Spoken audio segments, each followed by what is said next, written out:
por, bueno, por temas profesionales, ha tenido que dejarlo. Pero bueno, continuamos nosotros. Está con nosotros David Rubio, nuestro responsable de Ciber, Head of Ciber en España. Y la verdad es que yo lo único que puedo hacer es agradecer a SEMAR la oportunidad que nos da contactar con tantas empresas de una zona que nos gusta mucho, como es Aranda de Duero y también la provincia de Burgos. Darles las gracias por la oportunidad. Intentaremos seguir haciendo cosas con vosotros en el futuro. Y casi sin más preámbulos, para que no se alargue mucho, doy paso a David, que como veréis es nuestro Head of Cyber Risk en Aura. David, cuando quieras puedes empezar. Perfecto. Buenos días a todos. El motivo de la sesión que vamos a tratar en el día de hoy es daros unas breves pinceladas y algunos datos sobre la importancia que el ciberriesgo y en defecto la ciberseguridad aporta a las empresas, ¿vale? Lo primero de todo, me gustaría reseñar algunos datos diferenciando entre dos incidentes tipo. Por un lado tenemos unas fugas de datos en las cuales el coste medio que tenemos nosotros valorado e identificado por cada una de ellas se sitúa en un valor promedio de 3,5 millones de euros. Aquí estamos hablando de incidentes que recopilan tanto las propias y posibles sanciones en términos normativos como cualquier impacto adicional financiero directo o indirecto que puede ser sumido. Esto pone de relieve la gran importancia que la ciberseguridad y la protección de los activos tiene que tener en nuestras compañías.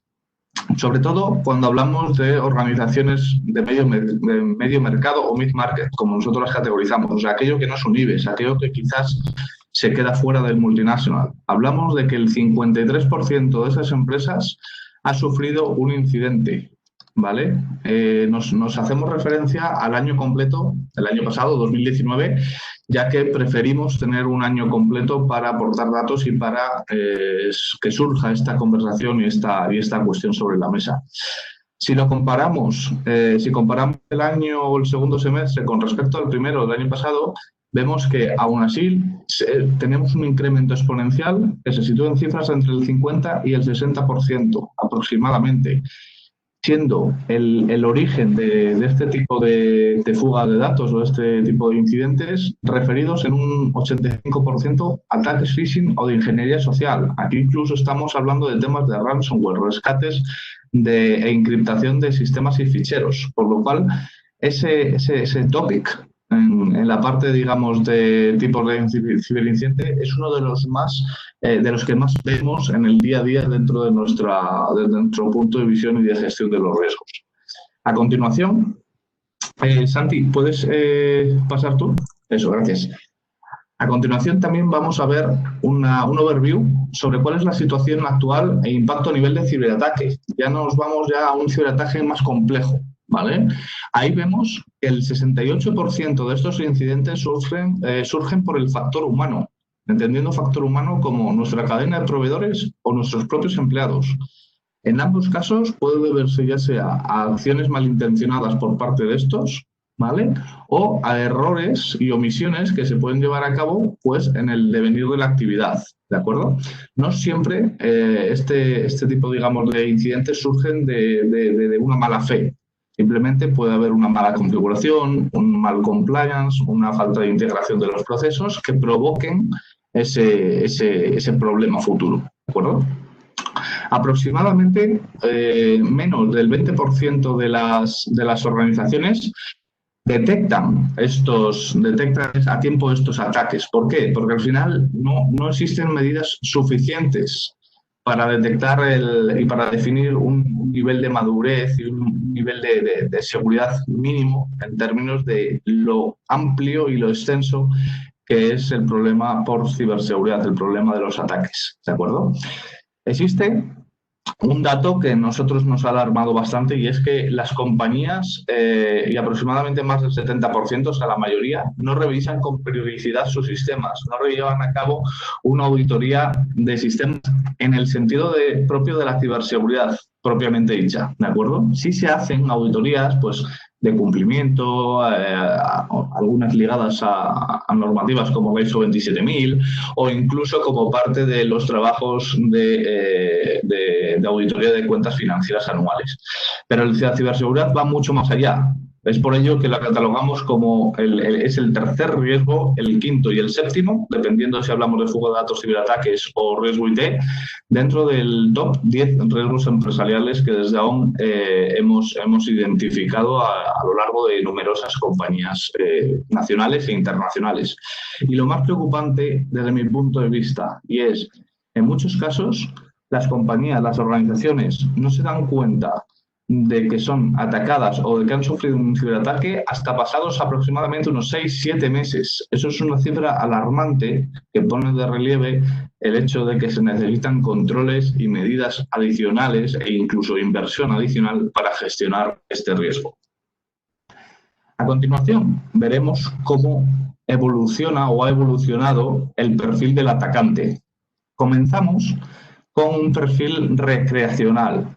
¿A qué nos referimos? Pues nos referimos en la mayor caso pues a personas, ya sea incluso estudiantes, que dentro de sus hobbies, dicho de alguna manera, y buscando una fama y una notoriedad con recursos técnicos limitados, provocan o desean provocar esa identificación de los riesgos, esa identificación de las fallas en la seguridad de las compañías.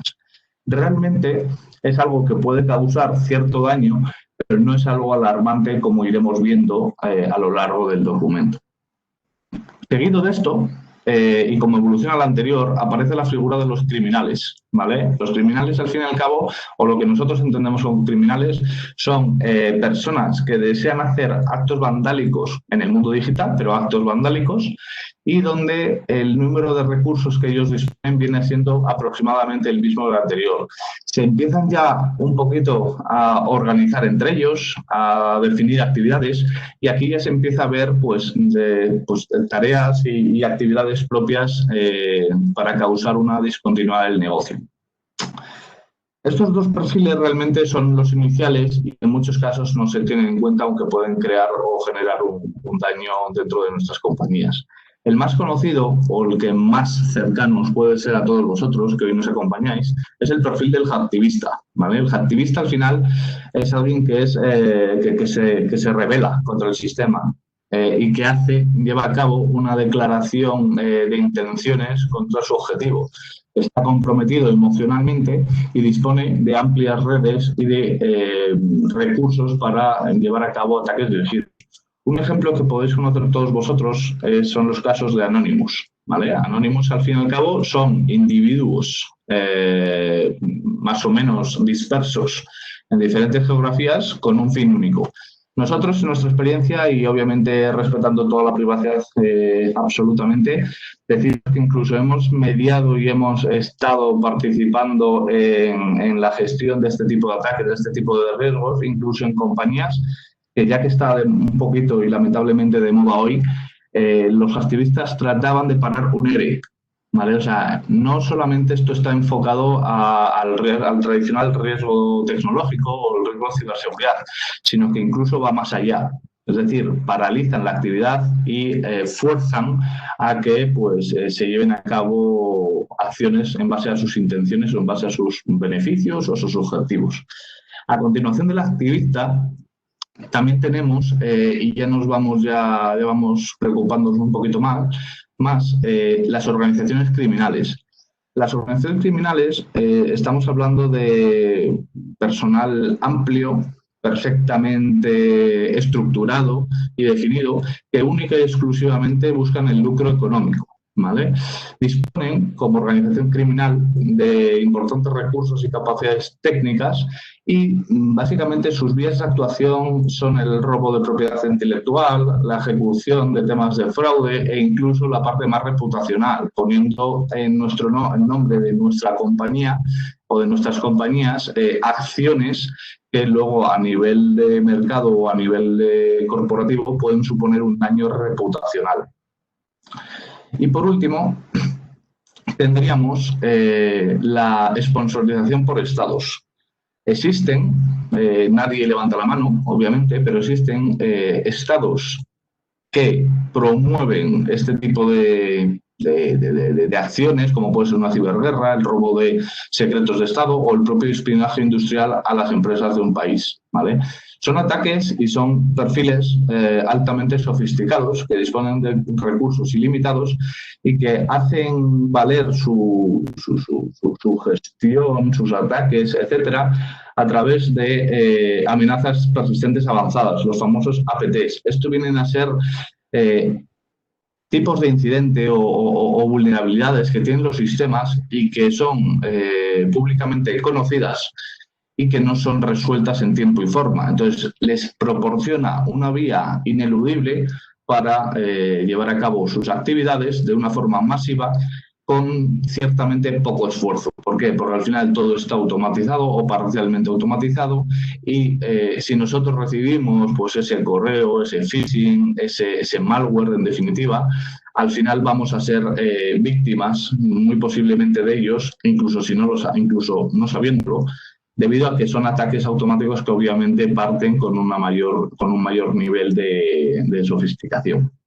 Como veis, desde la parte recreacional hasta la parte de sponsorización por estados e incluso algunos estados mismos, supone un incremento de los recursos, significa que van a más. Y es por ello que el riesgo cyber se ha convertido en un riesgo categorizado como catastrófico. ¿Por qué? Porque al fin y al cabo no podemos llegar a controlarlo al 100%, no vamos a nunca tener esa capacidad, pero sí es cierto que reclama de una gran inversión y de una gran atención pues, para mitigar ese riesgo de discontinuidad. ¿De acuerdo? ¿De dónde surge el riesgo cyber en definitiva? No solo surge de los ataques que pueden tener estos terceros sobre nosotros mismos, sino también del aumento de la complejidad de los entornos tecnológicos, así como de las amenazas que suscita estos escenarios.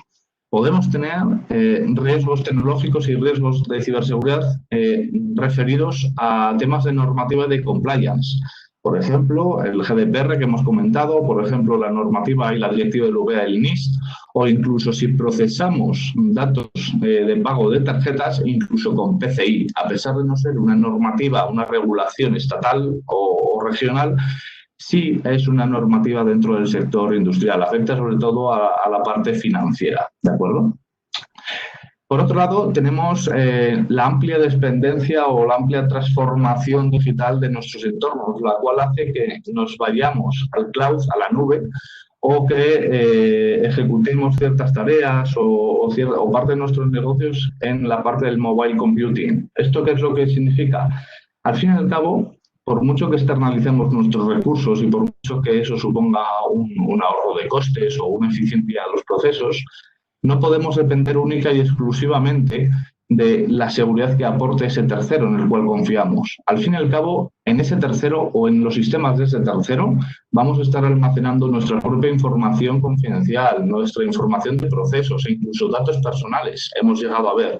Hay que aplicar medidas suficientes y requerirlas a ese tercero para que todos esos datos y toda esa computación que se digamos, almacena o se ejecuta fuera de nuestras instalaciones, fuera de nuestro perímetro de seguridad, tengan, si no la misma, más seguridad que la que nosotros podemos tener. De ahí la ventaja de externalizarlo, ¿de acuerdo? Si no, ¿para qué? Por otro lado, en aquellas cabe cierta relevancia este riesgo en las infraestructuras críticas o consideradas como críticas, ¿vale? ¿Por qué? Porque al fin y al cabo pueden suponer la paralización de su continuidad de negocio, provocando daños mayores en la cadena de suministro a todos los niveles. ¿Por qué? Porque al final tenemos una dependencia en la tecnología, es una dependencia que es buena, no es algo que se haya hecho mal, sino que nos permite aportar agilidad y eficiencia a los procesos, pero no por ello tenemos que abandonar la parte de la seguridad, ¿de acuerdo? Y por último, La complejidad también se debe al aumento y la evolución tanto del entorno de amenazas en el cual nos ubicamos como la evolución del propio riesgo en sí mismo. ¿De acuerdo? Tenemos que tener constancia de que estamos haciendo todo lo posible, de llevar a cabo revisiones anuales, de poner controles suficientes y mitigantes para reducir esos riesgos, porque en definitiva no estamos protegiendo la tecnología, estamos protegiendo nuestra propia empresa, nuestra propia corporación. ¿De acuerdo? Continuando con la presentación, os comentaremos ahora un caso muy relevante en lo que viene siendo la complejidad y las amenazas en una organización.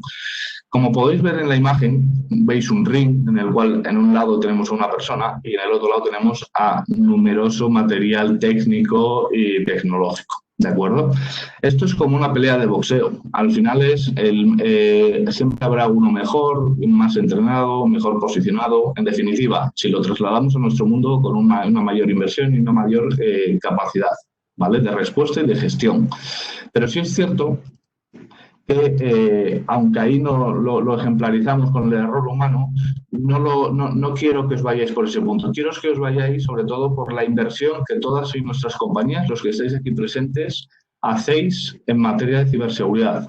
Seguramente algunos tengáis amplios equipos, pero la mayoría operan y confían su gestión diaria en una, dos e incluso me atrevo a decir que 3 personas y no más, ¿vale? Son esas personas las que garantizan el día a día. ¿En base a qué? En base a medios técnicos, en base a medios tecnológicos, como puede ser pues, un cortafuegos, un firewall, un antivirus y otros sistemas y medidas de control mucho más técnicos que voy parcialmente a obviar, para no perderos en el discurso.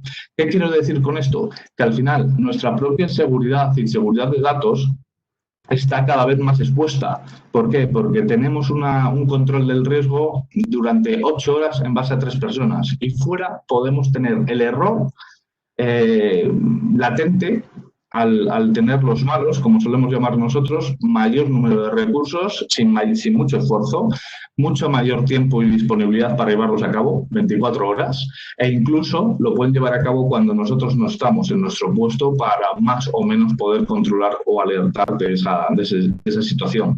Pero no solo el error está dentro, el error también puede estar, fuera, el error también puede estar dentro. Tenemos numerosos usuarios, siempre en las corporaciones existen necesidades que en ocasiones, como hemos visto, provocan pues, que se contraten servicios sin pasar por los departamentos de seguridad, que se lleven a cabo soluciones y decisiones sin pasar, digamos, una operativa y una evaluación de riesgos, etcétera, etcétera. Todo eso realmente es lo que queremos cubrir con esta charla. ¿Por qué? Porque lo que queremos es concienciaros de la necesidad de invertir en esta materia, ya que los medios y los recursos en comparación con el uso que hacemos de ellos es desproporcionado. No hay un balance, no hay un equilibrio. Es ello que, como ponemos ahí, los ataques serán cada vez más precisos y más dirigidos. No es lo mismo un ataque a una energética, a una banca, a un retail, a una gran empresa o a una pequeña. ¿Esto qué es lo que permite? Pues nos va a permitir, y hasta ese momento permite a los malos o a ese error humano, centrarse en actividades críticas que nos pueden provocar ese daño. ¿Y dónde está nuestro propio trabajo? ¿Dónde radica? Pues en eficientar esos procesos e incrementar los niveles de seguridad. Porque, como en este mundo se dice, la seguridad al 100% no existe. ¿De acuerdo? Continuando, hemos querido compartir de manera totalmente anónima con vosotros tres casos, 3 ejemplos de lo que supone una encriptación y un ataque por ransomware, ¿vale? Habréis visto en las noticias numerosos ataques en los cuales pues una persona ha visto comprometida y paralizada su actividad en base a numerosa encriptación de sistemas, de servidores y de equipos informáticos en definitiva. Aquí os hemos seleccionado 3 en los cuales hemos resumido cuáles han sido los costes incurridos por las empresas afectadas, ejemplarizándolos en el sector asegurador, otro en una empresa de energía y otra en un sector industrial, durante única y exclusivamente la primera semana, ¿vale? Como podéis ver, en el caso de la aseguradora, el incidente supuso una pérdida de 66 millones de euros, ¿vale? 66 millones a nivel de facturación. Entonces, al fin y al cabo, es lo mismo, es la pérdida sobre el beneficio, ¿de acuerdo? Hay aquí, perdonadme, no son 66 millones, que me he equivocado, son 66.600.000 euros, ¿vale? Que está aquí, nos falta una comita, ¿vale? ¿Eso cómo se reparte en todo el proceso? Pues al final, como se paraliza nuestra actividad, tenemos una pérdida de beneficio, que sería el cuadro que tenemos más arriba a la izquierda, que ha supuesto o que supuso en el caso de este cliente más de 500.000 euros en pérdidas. Luego, necesitamos, porque no tenemos perfiles especialistas en el día a día, unos especialistas que se llaman de primera respuesta. Son los forensic, que digamos son los forenses del mundo digital, quizás consultores de riesgos tecnológicos, etcétera, etcétera. Esa partida supuso aproximadamente 30.000 euros, ¿vale? Al igual que los gastos propios de la recuperación de esos datos encriptados, que se situó en cifras similares. Luego, si vemos expuestos nuestros datos personales en esta encriptación, podemos ser fruto de sanciones legales y, en primera instancia, incurriendo en costes de notificación y gastos legales, de asesoramiento, por ejemplo. Ahí estamos hablando de que el coste de una hora de asesoramiento y de gestión legal en estos aspectos se sitúa en aproximadamente 300, 400 euros la hora, ¿vale? O incluso que los informes forenses a nivel digital se situaron en este caso en los 16.000 euros. En definitiva, junto con la compra de equipos valorada porque esos equipos se vieron vulnerados y se descartaron y supuso un extra coste de más de 40.000 euros, hablamos de que este incidente, que es el más pequeño de todos, supuso un problema de 600.000 euros de coste estimado al final del ciclo de vida, ¿vale? Como sabéis o como os imaginaréis, hablamos de costes estimados porque no existe esto es un riesgo o unos siniestros que realmente no se cierran ni en una semana, ni en dos, ni en tres. Son siniestros de amplio rango, de amplio alcance, y es por ello que todos ellos, a pesar de haberse producido durante el primer Q de 2019, siguen abiertos y siguen sumando gastos, ¿de acuerdo? Como veis, en el caso de, por ejemplo, del sector energético, calculamos que el coste total estimado con mayor o menor impacto se sitúa en torno al 1.000.000 de euros, y que en el caso del sector industrial, como afecta también mucho a su continuidad de negocio y a la pérdida de beneficio, en este caso por la idiosincrasia del sector, etcétera, establecemos que el coste total estimado de este tercer incidente será en torno aproximadamente al 1.200.000. Esto es para que os dé una visión de cómo de amplio y cómo de impactado se ve nuestro negocio en casos de siniestros ciberseguridad. Y ojo, no estamos incluyendo en estas partidas posibles sanciones regulatorias por la exposición pública de los datos que pudiera derivarse de esos incidentes. Ahí estaríamos hablando, como ya seguramente conocéis, en el caso de que nos cataloguen el incidente como leve, con un mínimo del 2% o 10 millones de euros, lo que más alto sea, que esto es algo que pasa muy desapercibido. Y en el caso de que el incidente sea catalogado como grave, ese 2% se convertiría en un 4 y los 10 millones en 20. Esto hace ver que es mucho más efectivo, es mucho más asequible si lo enfocamos desde un punto de vista financiero, controlar el riesgo, que simplemente tratar de asumirlo.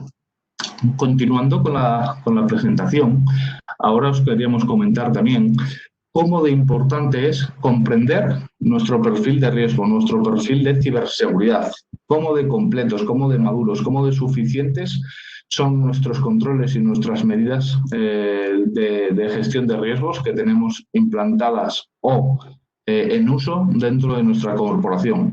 Al fin y al cabo, lo que se necesita o lo que urge es disponer de una clara visibilidad de cuál es nuestro perfil de riesgo, ya que es un paso crítico para gestionarlo. Si no sabemos qué es lo que tenemos y qué es lo que puede ocurrir, nunca vamos a ser capaces de ir un pasito más adelante y mitigar cualquier posible impacto futuro. ¿Qué nos aporta? ¿Qué nos aporta una herramienta, por ejemplo, de benchmarking, una herramienta de identificación y análisis de riesgos? Pues, por ejemplo, nos facilita identificar cuáles son los dominios de seguridad y áreas de control más afectadas en términos de seguridad. ¿Por qué? Porque cuando hablamos de ciberseguridad estamos hablando del desarrollo seguro de aplicaciones, de la seguridad física, de la seguridad lógica, de los proveedores, de las políticas de concienciación y de formación a empleados o incluso de la propia política de seguridad o la continuidad del negocio. Es un riesgo amplio, cambiante y en constante evolución. Por ello, medidas y soluciones tecnológicas aportan ventajas a esta toma de decisión y a este análisis. ¿Para qué? Para proporcionar ese resultado fidedigno. Santi, ¿puedes ir una para atrás, por favor? Santi. Al final, ¿para qué? Para proporcionar un resultado fidedigno, proporcionando a sí mismo una instantánea, una foto general de cuál es el nivel de madurez que nuestra organización posee en términos de dominios y de áreas de control. Asimismo, también sirven este tipo de herramientas como plataformas tecnológicas de reporting, tanto a nivel estratégico como al propio comité. En muchos casos, la dirección o el comité no son sensibles a lo que realmente es el riesgo. Hay que identificárselo, hay que visualizárselo. ¿Para qué? Para que sean conscientes y facilitarles la tarea de evaluación de posibles medidas y de posibles inversiones adicionales. ¿Todo ello para qué? Para alinear las funciones de seguridad disponibles en nuestra empresa. Los departamentos de IT y de tecnología, así como los propios de seguridad, si alguno de vosotros lo tiene implantado dentro de su corporación y que son necesarios, tienen ya por sí mismo gran responsabilidad en la materia. Pero no solamente son ellos, son también las unidades de negocio, las personas, en definitiva, la organización al completo, las que deben de estar alineadas en estos conceptos. Porque recordad que el riesgo cyber es un riesgo de negocio, es un riesgo que no solamente es tecnológico, puede tener, como hemos visto anteriormente, impactos reputacionales, impactos legales, impactos financieros, al fin y al cabo. No solamente es problema del equipo de tecnología o del equipo de seguridad tecnológica. Y por último, este tipo de herramientas, como la que aún disponemos, da soporte a los procesos de selección y homologación de proveedores, así como de auditoría continua, reduciendo los tiempos, los recursos y los costes asociados a estos procesos y facilitando también una rápida mejora del perfil de riesgo de las compañías. Si todo esto lo resumimos, ¿cómo lo podríamos resumir? Pues, ¿qué beneficios clave aporta el benchmarking? Pues nos facilita una visibilidad instantánea de nuestro perfil y nuestra postura de riesgo cibernético, nos permite obtener recomendaciones y estrategias claras para remediar esos riesgos identificados, así como identificar los quick wins o cuáles son aquellas mejoras rápidas que podemos implementar en nuestros procesos para mejorar nuestro nivel de riesgo, así como que facilita la comparación frente a la industria, frente a nuestros peers, ¿vale? Y eso nos permite tener una visión de cómo de suficientes y cómo de completos son nuestros controles y nuestras medidas de seguridad, así como ya hemos indicado anteriormente, alinear las funciones de seguridad, todas las existentes dentro de cada organización. Continuando con este concepto, sí queríamos daros unas breves pinceladas también de la importancia de trabajar con los datos, lo que se suele llamar en el mercado data analytics. ¿Por qué? Porque cuanto más datos obtengamos, más datos recopilemos de nuestra operativa, de nuestros controles, de nuestra evolución, mejor vamos a poder tomar decisiones, invertir en partidas económicas o incluso gestionar, en definitiva, nuestro riesgo tecnológico, y esto se puede llevar a cualquier tipo de riesgo realmente, ¿vale? Si lo llevamos a la parte de ciberseguridad, si controlamos, si llevamos a cabo esas tareas de benchmarking, si hacemos auditorías periódicas, etcétera, eso nos va a permitir, por ejemplo, ver cómo de suficientes son nuestras políticas de seguridad, si existen políticas diferentes por ubicaciones y centros de trabajo, o si los controles implementados en todos ellos son los mismos, o al menos si están equilibrados y alineados entre sí. o si nos vamos al capítulo de la parte de proveedores, podemos identificar fallos e ineficiencias dentro del proceso de selección. Es más, puede ser este tipo de herramientas parte de los procesos de homologación de proveedores, permitiéndonos y aportándonos información y datos relevantes para tomar una decisión de con quién queremos trabajar, de con quién queremos tener el negocio más o menos controlado o más o menos expuesto. Son herramientas que facilitan mucho esta operativa diaria y que aportan mucho valor a toda la cadena de suministro.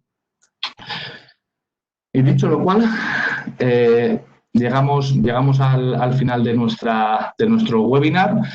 Facilitaros a través de la figura de Santiago cualquier duda y aclaración adicional. Entiendo que esta presentación se os hará llegar y daros paso para cualquier pregunta que tengáis, ya sea que a lo mejor hayáis transmitido a Santiago previamente o que podáis poner dentro del propio panel de preguntas y respuestas de esta Webex. A vuestra disposición para si tenéis algún tipo de duda y podemos aclararla. Hoy, si os parece, podéis pasar preguntas por el chat o os puedo también activar el micrófono y que podáis hacerlas. Eso, claro. Masiva y transporte. Nosotros pagamos la ida. Pues si te parece, Santi, como lo ves, lo podemos gestionar por chat o si quieres ir abriendo a lo mejor persona a persona para que nos vaya diciendo los que levanten la mano. Eso es. Mira, nos comenta Ángela Rivas a través del chat. Me gustaría comentar algo sobre el phishing, ya que se están dando muchos casos.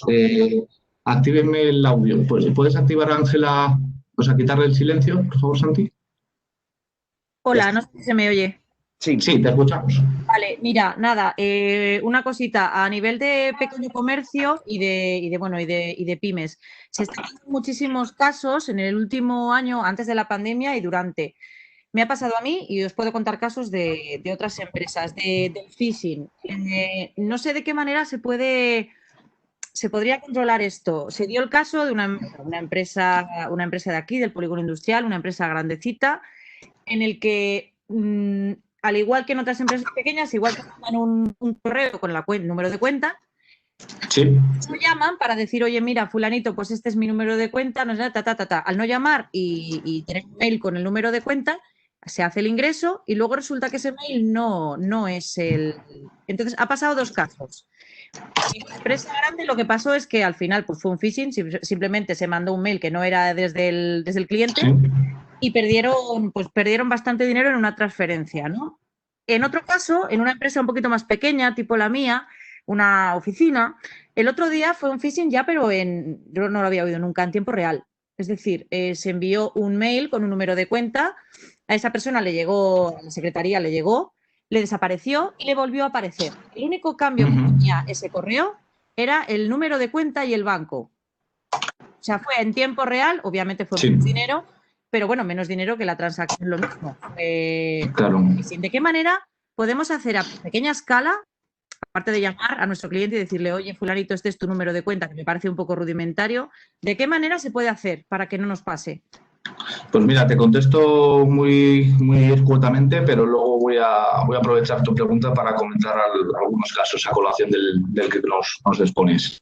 Ángela, mira, lo primero, para controlar, no se va a poder controlar al 100%, ¿de acuerdo? ¿Por qué? Porque al final la rotación a lo mejor de personal en nuestras corporaciones, incluso si nos vamos a una pequeña tienda, incluso en el pequeño comercio, o sea, al final la rotación de personal hace que sea difícil. Esto unido digamos, a la posible inversión, que dependiendo del tamaño de nuestra corporación se puede llevar a cabo, también limita las opciones. Pero realmente son dos, ¿vale? Realmente son dos. Por un lado, hay que invertir, y ahí sí que toca invertir, en concienciación de nuestros empleados, ¿vale? Sí. ¿Por qué? Porque al final, si algo te huele mal, ¿vale? Dicho claramente para que nos entendamos todos, ¿por qué si alguien te pidiera a alguien en la calle, te pidiera algo, lo harías, pero como es un correo electrónico tenemos una necesidad imperiosa de pinchar y de clicar inmediatamente, ¿vale? Eso es una cuestión que junto con otras áreas, desde aquí, desde AON, desde mi equipo y desde otros, facilitamos tanto este tipo de ponencias y webinars como otros servicios dentro de nuestros apartados de consultoría para trabajar esa parte del riesgo, ¿vale? Esa parte más de concienciación y de formación a usuarios, ¿vale? Y en segundo lugar, la parte de proceso es también muy importante. No deberíamos depender de, por ejemplo, en el caso que tú has expuesto, que hay muchos más, del pago de una factura en base a un correo. Eso claro. es una práctica, no te digo yo que es desaconsejada, debería estar prohibida, ¿vale? ¿Cómo debería hacerse? Pues puede hacerse de muchas maneras. La primera de ellas, debería existir una especie como base de datos, para que nos entendamos todos, de proveedores y cuentas donde pagamos, y que antes de hacer cualquier pago chequeemos que nos están pidiendo hacer el pago contra una cuenta que nosotros tenemos inventariada. Para tenerla inventariada la tenemos que haber corroborado con ese proveedor previamente. Es muy fácil, si tenemos incluso si recibimos ese tipo de correos, levantar el teléfono, hablar con nuestro proveedor y decirle, me has enviado un correo, tu cuenta es esta, porque a lo mejor el correo te lo ha enviado pero la cuenta no lo es, ¿vale? Sí, puede haber muchos casos. Sí, es verdad. Eso es. Entonces, si eso nos lo confirma y eso que hacemos hoy como una especie de obligación, lo anticipamos y hacemos un proceso, y cuando ocurre, hasta que cojamos cierta madurez y cierta, digamos, agilidad en el proceso, lo implementamos caso a caso, como una prueba piloto, etcétera, primero van a ser las propias personas de gestión de pagos las que van a asumir ese proceso como una ventaja para ellos. ¿Por qué? Porque en el momento que pase algo, son los primeros señalados y realmente no tienen la culpa, porque en algunos casos hay tal volumen de operaciones que une dos, o las automatizamos o implementamos un proceso o ambas, porque si no, realmente el riesgo está ahí. ¿Vale? Eso un poco respondiendo a lo que comentabas, Ángela. Y si me permite el resto de los compañeros ejemplarizar y extender lo que nos has comentado, indicar también que, por ejemplo, nosotros hemos visto casos en los cuales, por ejemplo, se han mandado facturas, ¿vale? Se han mandado correos. Y aquí puede pasar varios casos, como hemos dicho. Puede ser que nos manden un correo automático, ¿vale? Y que piquemos, pero muy burdo, eso es muy burdo, eso ya no existe. O sea, bueno, no existe. No es lo más llamativo a día de hoy, ¿vale? Puede ser que esos malos realmente no sea un sistema o una aplicacioncilla, sino que sea una persona que incluso puede estar dentro de nuestros sistemas o dentro de los del proveedor alterando las facturas, por lo tanto el problema ya se convierte en crítico, ¿vale? E incluso, como nosotros hemos visto, también en un caso que ahí también mediamos, llevaban, si no recuerdo mal, aproximadamente 8 meses haciendo este tipo de actividad que tú nos has narrado, Ángela. ¿Qué significa esto? Que en 8 meses, hasta que no hubo una transferencia grande, nadie se percató de esa actividad sospechosa. Bueno, sospechosa no fue porque nadie se dio cuenta, ¿vale? Pero realmente hubo unas grandes pérdidas, porque me parece que fueron en torno a unas 40, 50 facturas las que se pagaban. Todo se argumentó más o menos en un periodo acotado de tiempo, de unos 20, 30 días. ¿Para qué? Para que cuando yo haga como malo, ¿vale? Cuando yo hago toda esa solicitud o intervengo esas facturas y las altero, yo voy a cobrar porque la empresa no se está dando cuenta. El problema viene cuando a los 30, 60 días el proveedor o los proveedores de esas 40, 50 facturas, que eran aproximadamente 10, 12, reclaman el pago. Estos casos, cuando sobre todo no se disponga de una póliza de ciberseguridad o una póliza de fraude, porque dependiendo de cómo se gestione el incidente, puede ser una u otra la que dé cobertura, ¿vale? Y eso daría para otro monográfico adicional. Se ve expuesto vuestro balance de resultados o se puede ver expuesto vuestra cuenta de resultados. ¿Me explico? ¿Por qué? Porque al final nos vamos a dar cuenta cuando se queje el primero, pero después del primero vendrá el segundo, el tercero, el cuarto, el quinto y el sexto. Y realmente, como ese incidente se programó y se planificó con tiempo suficiente, se sabía, o la persona que estaba dentro de los sistemas sabía perfectamente que eso era un coladero y que realmente no iba a haber una paralización en su actividad, provocando obviamente para él el lucro económico. Tenemos una pregunta que nos dicen que si aconseja el transferir este riesgo cibernético a una póliza de seguros de ciber, como ya se están ofreciendo en muchos sitios, ¿no? Pues yo personalmente, o sea, también para que tengáis el punto de situación, yo me dedico a la parte de servicios y de consultoría, a este tipo de análisis de riesgos, así como otros, hay otros alcances posibles, pero la realidad es que a la pregunta de si dispondríamos de una póliza de seguridad, la respuesta es sí, y eso que no tengo, más allá de lo obvio, no tengo ningún tipo de interés. ¿Por qué? Porque siempre va a existir algún tipo de gestión del riesgo que por recursos, por tiempo o por esfuerzo o por presupuesto no podamos llevar a cabo o no se pueda asumir. ¿Significa eso que el riesgo implícito a ciertas acciones en temas de ciberseguridad está olvidado o está delegado? Para nada. Los seguimos asumiendo dentro de nuestra cuenta y dentro de nuestro balance. Es muy importante entender que las pólizas, o sea, sí hay que tener una póliza, pero hay que entender que las pólizas forman parte del ciclo de gestión del riesgo. Lo último del ciclo de gestión del riesgo es la transferencia. La transferencia se puede hacer a una póliza o externalizando el servicio en un proveedor, pero haciéndolo bien. Pero mucho antes que eso tenemos la parte, hay que identificar los riesgos, hay que analizarlos, hay que ver si los aceptamos, pero sabiendo que los estamos aceptando, o si tomamos medidas para reducirlo y para mitigarlo. ¿Por qué? Porque hasta ese punto de la reducción y la mitigación es necesario llegar. Si no, podemos ver que incluso estando interesados en una póliza, podemos ver que el mercado no está dispuesto a ofrecerla porque el riesgo es sumamente alto para el beneficio que les puede a ellos aportar. Entonces, es muy importante no ver solamente las pólizas, para quien haya lanzado la pregunta, como un punto clave dentro de no solamente de la gestión del riesgo, sino yendo más allá. Hay que ser conscientes de todo el trabajo que deberíamos hacer, que quizás parcialmente o en algunos casos se podría llevar a estar haciendo, pero hay que ser consciente de ello. Gracias a ti por transmitirla. Y estoy revisando la zona de preguntas y respuestas. No tenemos ninguna pregunta más. No sé si alguien a través del chat, incluso queréis lanzar alguna pregunta, si tenéis algún comentario. Os damos un par de minutos porque entre que se escribe y no se escribe seguramente que no es tan inmediato. Sí, a mí sí que me gustaría, David. Sí. Yo lo que parece es que todavía falta cultura las empresas, o que nos falta cultura a los trabajadores un poco de ciberseguridad, por así decir. Sí que tenemos muy claro pues, los temas de seguridad del trabajo. Pues si trabajas en una constructora, el ponerte la ropa que tienes que llevar, seguir todo eso, pero sí que es cierto que no tenemos muy claro cómo.